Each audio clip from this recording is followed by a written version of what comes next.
पहली मांग जाति जनगणना।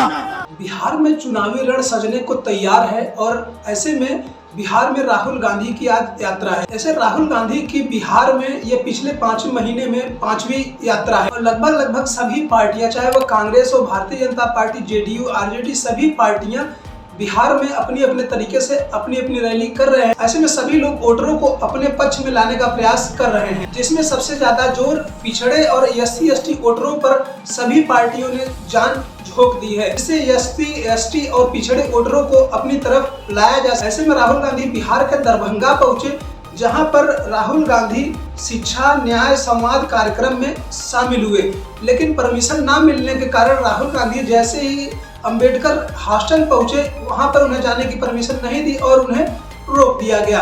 आपको बताते चले कि राहुल गांधी इस बीच गाड़ी से उतरकर पैदल ही चल दिए, जहां पर कांग्रेस के नाराज कार्यकर्ताओं ने प्रशासन के खिलाफ नारेबाजी भी की, लेकिन किसी तरीके से राहुल गांधी जिस प्रकार से पुलिस से धक्का मुक्की के बावजूद भी हॉस्टल पहुंचे, लेकिन छात्रों से संवाद तो नहीं कर सके। मंच से छात्रों को संबोधित किया और राहुल गांधी ने छात्रों से क्या कहा?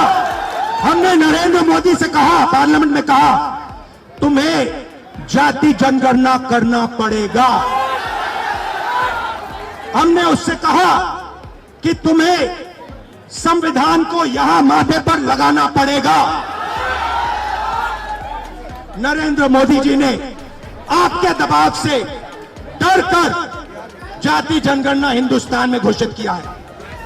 आपके दबाव से डरकर उन्होंने कॉन्स्टिट्यूशन अपने माथे पर लगाया है, मगर वो लोकतंत्र के खिलाफ है, संविधान के खिलाफ है, जाति जनगणना के खिलाफ है। और जो 90% हिंदुस्तान की गरीब आबादी है, अति पिछड़ा, दलित, आदिवासी, माइनॉरिटीज, ये इन सब के खिलाफ है। ये अदानी अंबानी की सरकार है, ये आपकी सरकार नहीं है। राहुल गांधी ने कहा कि मेरी सरकार से 3 मांगे हैं, जिसमें जाति जनगणना, प्राइवेट इंस्टीट्यूशन में आरक्षण, इसके अलावा SC ST को उनके हक का पैसा मिलना। और 3 मांगे हैं।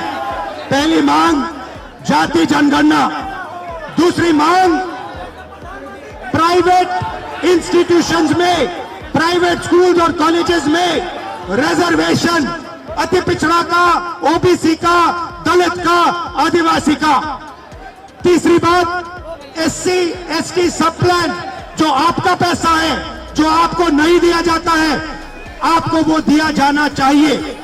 ये 3 चीजें कहने में आपसे आया था। वहीं जिस प्रकार से राहुल गांधी को रोका गया, उसके बाद कांग्रेस के कार्यकर्ताओं ने सरकार पर आरोप लगाया, सरकार के दबाव में राहुल गांधी के कार्यक्रम को सरकार नहीं होने दे रही। ऐसे में जिस प्रकार से कांग्रेस बिहार में शिक्षा संवाद कार्यक्रम चला रही है, कन्हैया कुमार की बिहार में रैली चल रही है, जहां पे कन्हैया कुमार का नारा है कि रोजगार दो और पलायन रोको, कई महीनों पहले से ही पूरे बिहार में चल रही है। ऐसे में राहुल गांधी बिहार में ही मौजूद है और आज वह फूले मूवी देखने जा रहे हैं। आपको बताते चले कि पिछले विधानसभा चुनाव में बिहार में कांग्रेस 70 सीटों पर चुनाव लड़ी थी और वह 19 सीटों पर ही जीत हासिल कर पाई थी। ऐसे में राहुल गांधी की परमिशन न मिलने पर और जबरी कार्यक्रम के करने पर दरभंगा DM ने कहा है कि राहुल गांधी के खिलाफ CRPC 163 के तहत कार्रवाई की जा सकती है। ऐसे बिहार में चुनावी रण सजने को लेकर के आप क्या सोचते हैं? ऐसे आप सभी लोग राहुल गांधी की बिहार में इस यात्रा को लेकर के क्या सोचते हैं कि क्या राहुल गांधी की जो यात्रा है, जिस प्रकार से राहुल गांधी शिक्षा संवाद कार्यक्रम के जरिए